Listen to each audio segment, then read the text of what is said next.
साथियों नमस्कार, मैं हरिश्चंद्र बर्णवाल इस वीडियो में आप सभी का स्वागत करता हूं। दोस्तों, यकीन नहीं था कि इतनी जल्दी राहुल गांधी को तेजस्वी यादव झुका देंगे। यकीन नहीं था।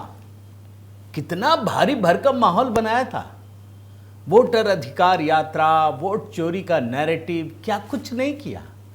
और जानते हैं, आपको एक बात बताता हूं, जो कांग्रेसी के अंदरूनी सूत्र हैं वो बताते हैं कि हरियाणा में या महाराष्ट्र में या दिल्ली में कांग्रेस इसलिए हार गई क्योंकि सही समय पर इन लोगों ने काम शुरू नहीं किया था। मगर देखिए, वो उदाहरण देते थे कि बिहार में राहुल गांधी ने महीनों पहले, लगभग 8-9-10 महीना पहले ही शुरू कर दिया। पूरी तरह से कमर कस चुके थे। मगर ऐन मौके पर दोस्तों राहुल गांधी ने किया क्या और क्यों किया? क्यों भाग खड़े हुए? प्रधानमंत्री मोदी के आने के बाद राहुल के भाग जाने की कहानी तो आप कई बार देख चुके। इस बार भी मैं आपको दिखाऊंगा। लेकिन जिस तरीके से तेजस्वी यादव ने बिहार चुनाव में उनकी खुलकर बेइज्जती की, वो तो अपने आप में अनोखी है दोस्तों। आज की कहानी में आपको बहुत सारी चीजें हैं। कांग्रेसियों के लिए अगर वास्तव में देखिए तो इससे बदतर स्थिति कभी नहीं हो सकती। एक तरीके से कहिए तो राहुल गांधी, जिसकी छवि के सहारे कांग्रेसी ये सोच रहे थे कि बिहार चुनाव की वैतरणी पार करेंगे। अब पार क्या करेंगे? कोई मुख्यमंत्री तो बनना नहीं है। 2-4 सीटें सोच रहे थे बढ़ा लेंगे। अब वो कहां गिरेंगे आप कल्पना नहीं कर सकते हैं। मैं तो दाद देता हूं दोस्तों, तेजस्वी यादव ने जिस तरीके से राहुल गांधी की घनघोर बेइज्जती कर दी, मैदान से ही बाहर कर दिया, यह अपने आप में अद्भुत है। आज की कहानी में आपको बहुत सारी चीजें दिखाता हूं दोस्तों। प्रधानमंत्री मोदी के आने से पहले अमित शाह जो कर रहे हैं और राहुल गांधी क्या कर रहे हैं, लगता है फिर से वहां पर एक जलेबी की फैक्ट्री खुलने वाली है। क्या है पूरी घटनाएं और कैसे बिहार में चीजें पल पल बदल रही हैं, आज इसी को डिकोड करूंगा दोस्तों। और हां, बिहार चुनाव की बात कर रहा हूं तो दोस्तों ये गीत जरूर देखिएगा। बहुत ही मेहनत के साथ हमारी टीम ने तैयार किया है। इस गीत में आपको बहुत सारी चीजें भोजपुरी में, मेरी तो वैसे थोड़ी कम समझ है, लेकिन फिर भी हमने कोशिश की है एक थीम लेकर के कि आपको बढ़िया गाना इस चुनाव में देखने को मिले। तो जरूर HB मेलोडी पर आप इस गीत को देखिए। मैंने कमेंट में पिन कर दिया है, तुरंत क्लिक कर सकते हैं वीडियो खत्म होने के बाद। आइए शुरू करते हैं दोस्तों। कुछ 2 विंडो दिखाता हूं आपको। ये पहला 2 विंडो है। एक कहानी जो है पहली वाली वो 2024 की है और दूसरी 2025 की है। 2024 में राष्ट्रीय जनता दल 144 सीटों पर लड़ रही थी। 243 है कुल, उसमें 144 सीटों पर आरजेडी चुनाव लड़ रही थी। और इस बार 143 सीटें, एक सीट कम हो गई है। वो जो बिहार का कांग्रेस अध्यक्ष है उसके खिलाफ उतारना था, नहीं उतारे, तो 144 से एक घट गया। लेकिन कोई बात नहीं, पार्टियां बढ़ती हैं, कम होती हैं, बहुत सारा गठबंधन है, बहुत सारे लोग हैं, तो लॉस नहीं है ये। 144 पिछली बार लड़ रहे थे, इस बार 143 है और इस बार तो पार्टियां भी ज्यादा हैं इनके पास। आरजेडी को लॉस नहीं है दोस्तों। मैं आपको दिखाना ये 2 विंडो से यही चाह रहा हूं। लेकिन जैसे ही पन्ना पलटेंगे और ये नया 2 विंडो आप देखेंगे, आपके होश उड़ जाएंगे।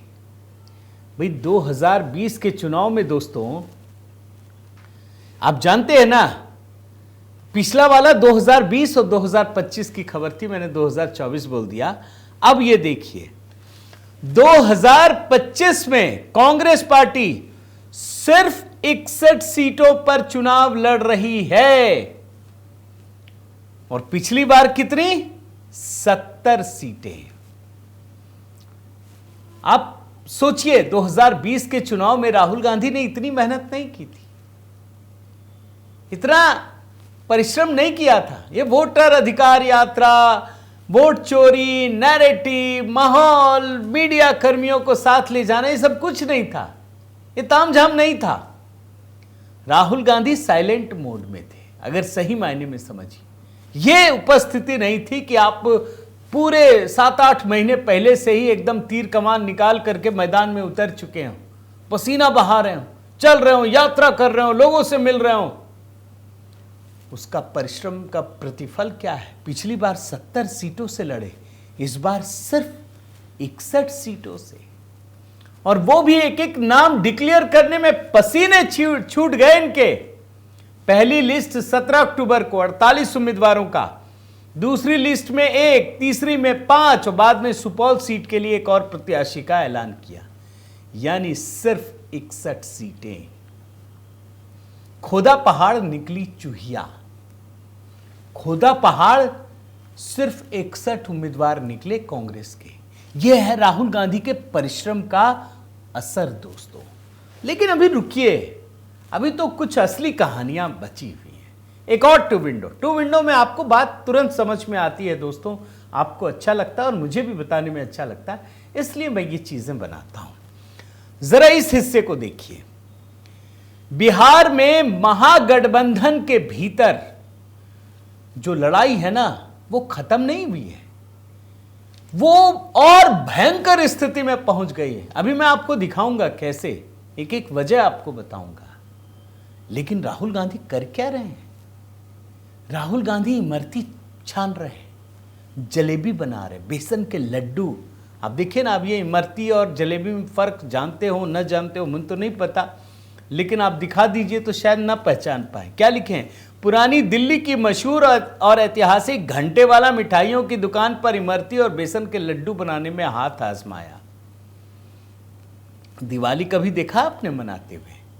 इमरती छान रहे हैं दोस्तों। इस बात को भूलिएगा मत कि जिस समय टिकटों के बंटवारे पर महत्वपूर्ण समय में बात होनी थी, राहुल गांधी भाग खड़े हुए विदेश चले गए, कोलंबिया। जिस समय लड़ाई अपने पीक पर जा रही है, सारे डेट्स एक एक करके खत्म हो रहे हैं, जंग अभी भी जारी है महागठबंधन के भीतर। राहुल गांधी इमरती छान रहे हैं। अरे ये कौन सी राजनीति है भैया? मैं आपको दिखाना ये चाहता हूं दोस्तों। आप भूले नहीं होंगे कि अभी राहुल गांधी से मिलने के लिए तेजस्वी यादव गए, वहां उनको पसंद नहीं आया तो राहुल गांधी ने भी मना किया और तेजस्वी यादव ने भी इनकी पूरी की पूरी टीम को छोड़कर निकल गए, जाने दो हम खुद करेंगे तय। लेकिन महागठबंधन में जिस समय भयंकर लड़ाई चल रही है, उस समय राहुल गांधी इमरती छान रहे हैं। सबसे बड़ी बात यह है दोस्तों। और दूसरी चीज एक और आपको दिखाता हूं, सिर्फ महागठबंधन में नहीं, ये टू विंडो ध्यान से देखिए, इंडियन एक्सप्रेस की रिपोर्ट लगाकर दिखा रहा हूं। कांग्रेस के भीतर भी खुली जंग चल रही है। जो इनके पार्टी अध्यक्ष है ना, उन्हीं के खिलाफ उन्हीं के नेता विद्रोह कर रहे हैं। यानी ये लड़ाई सिर्फ महागठबंधन की नहीं है, ये लड़ाई कांग्रेस के भीतर भी चल रही है। एक दूसरे को हराने के लिए लोग लगे हुए हैं। और उसके बाद राहुल गांधी क्या कर रहे हैं? पहले विदेश में थे और इस कांग्रेस के संकट के समय इमरती छान रहे हैं। अच्छा, मजेदार वीडियो है, आपने देखा या नहीं देखा मैं आपको बता देता हूं। इमरती छानते हैं ना, मिठाई बनाते हैं ना, तो मिठाई बनाने वाला बोलता है कि आप शादी कब करेंगे? आपकी शादी का भी लड्डू हम ही बनाएंगे। अब बेचारे को लड्डू बनने का भी मौका नहीं मिल रहा। लेकिन छोड़िए लड्डू वड्डू में क्या रखा है दोस्तों, खास करके कांग्रेसी लड्डू में तो पड़े के पड़े ही रह जाते हैं, धरे रह जाते हैं, फिर खाने खिलाने वाला कोई मिलता नहीं है इनको। अब आइए असली खबर पे दोस्तों। आपको पता है नामांकन की आखिरी तारीख खत्म हो गई, कल ही था। दूसरे फेज के भी नामांकन की आखिरी तारीख कल नहीं परसों थी, दिवाली के दिन निकल गया। आप हैरान हो जाएंगे दोस्तों कि 243 में 13 सीटें अधिक हैं। यानी महागठबंधन 13 जगहों पर आपस में ही लड़ रहे हैं। कोई संयुक्त प्रेस कॉन्फ्रेंस नहीं हुई। आखिरी मोमेंट तक कौन कितना नामांकन भरेगा पता ही नहीं चला। और मैं आपको लिस्ट अभी जानकारी दे देता हूं। आरजेडी ने 143, कांग्रेस ने 61, सीपीएम ने 20, सीपीआई ने 9, सीपीएम ने 6, वीआईपी 15। आरजेडी और वीआईपी 2 सीटों पर एक दूसरे के खिलाफ। अच्छा, मैं आपको कांग्रेस की बात बताता हूं। कांग्रेस और राजद 5 सीटों पर आपस में लड़ रहे हैं। इसमें वैशाली भी है, लालगंज भी है, कहलगांव भी है और वारिसलीगंज भी है। ये कह तो रहे हैं कि आखिरी तारीख तक ठीक हो जाएगा, अभी है 2-3 दिन, लेकिन आपको लगता है ठीक होगा? मैं जरा उन 13 सीटों की जानकारी आपको देता हूं दोस्तों, जहां पर ये आपस में ही लड़ रहे हैं। अभी तो दूर की कौड़ी है, अभी तो नीतीश कुमार से लड़ना, भाजपा से लड़ना, ये तो दूर की चीज है। पहले तो आपस में ही लड़ रहे हैं। आपको मैं दिखा रहा हूं दोस्तों, जहां वोट चोरी होती है। ये इल्जाम लगाते हैं ना कि वोटों की चोरी हो गई। अरे भैया, वोट लेने के लिए पहले मिलकर आपस में लड़ना तो सीखो। मैं 13 सीटों की जानकारी देता हूं दोस्तों। करगहर, जिसमें सीपीआई के महेंद्र और कांग्रेस से संतोष मिश्रा। सुगौली, आरजेडी और वीआईपी एक दूसरे के खिलाफ। बिहार शरीफ, सीपीआई और कांग्रेस। राजा पाकर, सीपीआई और कांग्रेस। बछवाड़ा, सीपीआई और कांग्रेस। गौरा बौराम, इसमें आरजेडी और वीआईपी आपस में है। लालगंज, आरजेडी और कांग्रेस आपस में लड़ रही है। कहलगांव, आरजेडी और कांग्रेस आपस में लड़ रही है। सिकंदरा, आरजेडी और कांग्रेस लड़ रही है। वारिसलीगंज, आरजेडी और कांग्रेस लड़ रही है। वैशाली, आरजेडी और कांग्रेस लड़ रही है। चैनपुर, यहां से वीआईपी और आरजेडी आपस में लड़ रही है। झंझारपुर, यहां से सीपीआई और वीआईपी उम्मीदवार आपस में एक दूसरे से लड़ रहे हैं। और आप जानकर हैरान हो जाएंगे दोस्तों कि ये जो कांग्रेस के प्रदेश अध्यक्ष है ना, राजेश राम, कुटुंबा सीट पर लड़ने का ऐलान किया। आरजेडी ने सीधे सीधे औकात दिखाते हुए घोषणा कर दी कि यहां से हम अपना उम्मीदवार उतारेंगे। अब ये माहौल बनाने लगे, अरे देखो, कांग्रेस अध्यक्ष के खिलाफ आरजेडी उम्मीदवार उतारेगी। पूरा माहौल बनाया। तेजस्वी में थोड़ा सा दबाव तो बन गया, कहा नहीं उतारेंगे। ये भी पूरा माहौल बनाने लगे कि दलित कभी झुका है नहीं, झुकेगा नहीं। अरे भाई, झुका कौन रहा है ये तो बता दो। ये तेजस्वी यादव ही तो झुका रहे हैं, ये तो बता देते। आप एक बात ध्यान रखिएगा दोस्तों, जो भी कहानियां अभी दिखा रहा हूं ना, अभी राहुल गांधी कहीं नहीं है, किसी भी जगह नहीं है। ये बोल रहे हैं कि बच गए कुटुंबा सीट पर, जो है ये बच गए राजेश राम। अरे बचे किससे? आरजेडी से बचे। अभी तो आप एनडीए से जब लड़ेंगे तो कहां बचेंगे? जनता आपके साथ नहीं है। और आपको मैं एक बात बताऊं दोस्तों, तेजस्वी यादव ने कैसे राहुल गांधी की सरेआम बेइज्जती की। बड़ा घूम रहे थे ना, यात्रा निकाल रहे थे ना, एक एक सीट के लिए पानी पिला दिया, कोई बात नहीं मानी। जितनी सीटों पर पिछली बार लड़े थे उतनी ही सीटों पर सिर्फ एक सीट कम लड़ रहे। कांग्रेस को कम कर दिया, छोटा कर दिया। और जानते हो औकात क्या दिखाना है? मैं आपको बताता हूं भाई। पिछली बार आप समझिए 2020 में 19 सीटें, 2015 में 27 सीटें कांग्रेस इसलिए जीत पाई थी क्योंकि उसके साथ राष्ट्रीय जनता दल थी, लेफ्ट भी साथ में थी। इस बार तो आपस में ही लड़ रहे हैं। और आप लिख लीजिए दोस्तों, इस बार कांग्रेस का इतना बुरा हाल होने वाला है, इतना बुरा हाल होने वाला है। और यह बात कांग्रेसी भी जानते हैं, यह बात आरजेडी भी जानती है। अब सवाल है कि जब इतना संघर्ष हो रहा है तो उसके आगे का क्या है रास्ता? मैं आपको दिखाता हूं। आरजेडी, तेजस्वी यादव ये बात समझ गए कि ये जो हम कास्ट समीकरण बिठा रहे थे ना, अब उसका कुछ नहीं होने वाला है, उससे कोई फायदा नहीं होने वाला है। और इसीलिए दोस्तों आप यकीन मानिए, इस बार तेजस्वी यादव ने वही किया जो उनका कोर वोट बैंक है, माई समीकरण। तेजस्वी यादव ने साफ कर दिया कि हम सिर्फ माई समीकरण पर ही लड़ेंगे। माई MY, मुस्लिम, यादव और तीसरा कुछ नहीं। इसी के बल पर जहां जीत सके जीतेंगे, दूसरे की जरा सी भी परवाह नहीं कर देंगे। और इसी में कांग्रेस भी साफ हो जाएगी। आपको हैरानी होगी, 143 उम्मीदवार आरजेडी ने उतारा है दोस्तों। अब जानते हैं जातियों की संख्या बताता हूं, मुसलमानों की भी। इसमें 51 यादव हैं 143 में। मुसलमान की संख्या 19 है, 14 सवर्ण, 11 कुशवाहा, अब बाकी जाएं तेल लेने। आप सोचिए, मैं बिहार की जरा आबादी बताता हूं। बिहार में यादव जनसंख्या है 14.27%, 14.25%। मान लीजिए इनको 143 सीटें, 150 मान लीजिए, तब भी 21 ही होते यादव।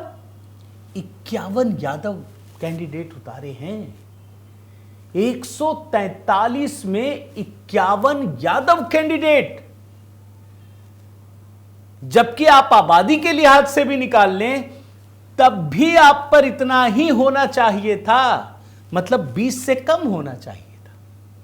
मुसलमानों की आबादी है 17.7%। आपने 19 मुसलमान, यानी मुसलमानों की संख्या यादवों के बनिस्बत कम है, लेकिन जैसे ही बाकी जातियों में आप जाएंगे तो वो कुछ भी नहीं है। सवर्ण 14 सिर्फ, 11 कुशवाहा। एक और पेच है दोस्तों, मैं आपको बताता हूं। तेजस्वी यादव खुद फंसे हुए हैं और इसकी वजह बताता हूं आपको। भाई अगर यादव और मुसलमान दोनों को मिला लीजिए, 17.7% और 14.27%, दोनों मिलाकर होते 31.97%, यानी करीब करीब 32%। इतना ही वोट बैंक है, लेकिन मुसलमानों की संख्या तो यादव से ज्यादा है।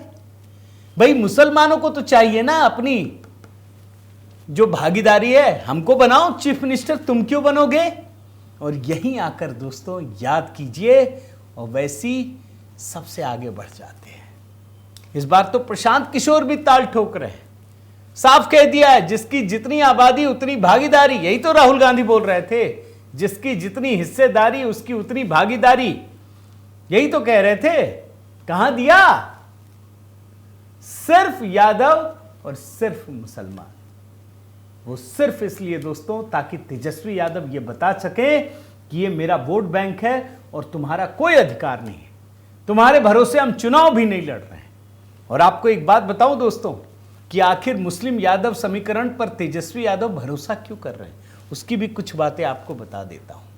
जैसे इनका एक सहयोगी दल है वीआईपी, मुकेश साहनी, लगातार लड़ रहे थे, डिप्टी सीएम बनेंगे, डिप्टी सीएम बनेंगे, बात ही नहीं बन पाई। अंत में 15 सीटें, लेकिन वो समझ गए कि हम चुनाव जीत नहीं पाएंगे, क्योंकि दोनों के जो कैडर हैं, दोनों के जो सपोर्टर हैं, दोनों में भयंकर लड़ाई चल रही है दोस्तों। और इसीलिए मुकेश साहनी ने तय कर लिया कि अब हम चुनाव नहीं लड़ेंगे। जैसे उधर प्रशांत किशोर भाग खड़े हुए। आगे बढ़िए, जेएमएम, झारखंड मुक्ति मोर्चा, झारखंड की सबसे बड़ी पार्टी, लड़ती रही, 5 सीट दे दो, 6 सीट दे दो। अंत में इतना बेइज्जत किया तेजस्वी यादव की पार्टी ने, कांग्रेस की पार्टी ने, कि इन्होंने कहा हम चुनाव ही नहीं लड़ेंगे। और क्या कहा आप सुनिए। इनके एक मंत्री हैं सुदिव्य कुमार, ये कहा कि राजद ने धूर्तता दिखाई और कांग्रेस की निष्क्रियता, आप दोनों को इसकी कीमत चुकानी पड़ेगी। और संभव है दोस्तों कि झारखंड में ये इन दोनों को औकात दिखाएं। यानी पूरा का पूरा महागठबंधन बिखरा हुआ है। एक और आपको कहानी दिखा देता हूं दोस्तों प्रशांत किशोर का। वास्तव में ये तो वीडियो दिखाने लायक है। बड़ा सवाल उठा रहे थे ना एजुकेशनल सर्टिफिकेट पर। एबीपी न्यूज में इनका इंटरव्यू चल रहा था दोस्तों। वहां एक पत्रकार है, उन्होंने कहा आप पे भी तो सवाल उठ रहे हैं। भड़क गए, भाग खड़े हुए, एक शब्द नहीं बोला गया। यह स्थिति है दोस्तों। अब आप सोचिए, बिहार चुनाव इस परिस्थिति में किस मोड़ पर आपको नजर आता है? आपके हिसाब से कितनी सीटें आएंगी? क्यों मैं ये बात कह रहा हूं, आप समझिए। ऐसा नहीं कि बागी उम्मीदवार सिर्फ महागठबंधन में है और एनडीए में नहीं है। मैं भारतीय जनता पार्टी की बात कह रहा हूं दोस्तों। भारतीय जनता पार्टी में इतने सारे बागी उम्मीदवार खड़े हो गए, लेकिन भारतीय जनता पार्टी ने क्या किया? पहले तो एक एक सीटों के बंटवारे के लिए खुद अमित शाह ने मोर्चा संभाला, काम किया और उसको बहुत ही शांतिपूर्ण ढंग से एक एक पार्टी के लिए सीटों की संख्या तय कर दी। कोई लड़ाई नहीं, आखिर में सब एकजुट हो गए। उसके बाद जब बागियों की बात आई, खुद जाकर इन्होंने पटना में कमान संभाल ली, एक एक बागी से बातचीत करने लगे। और आप जानकर हैरान हो जाएंगे दोस्तों, कम से कम आधा दर्जन बागियों ने अपना नामांकन वापस ले लिया। आधा दर्जन। ये भाजपा की बात बता रहा हूं। और अब स्थिति यह है कि प्रधानमंत्री मोदी खुद कमान संभाल रहे हैं। 24 अक्टूबर से दोस्तों, यानी परसों से प्रधानमंत्री मोदी समस्तीपुर से आगाज करेंगे और फिर बिहार चुनाव में ताल ठोकेंगे। भारतीय जनता पार्टी के लिए, पूरे एनडीए के लिए बैटिंग करने वाले हैं। मगर राहुल गांधी कहां है? बड़े फुल फॉर्म में थे। पहले ईवीएम की बात उठाते थे, कास्ट सेंसस की बात उठा रहे थे, वोट चोरी की बात उठा रहे थे। अचानक ऐसे तेजस्वी यादव या उस माहौल ने एकदम साइड लाइन किया कि समझ में आ गया कि हम न 3 में न 13 में, हमारी कोई हैसियत ही नहीं है। भाग खड़े हुए।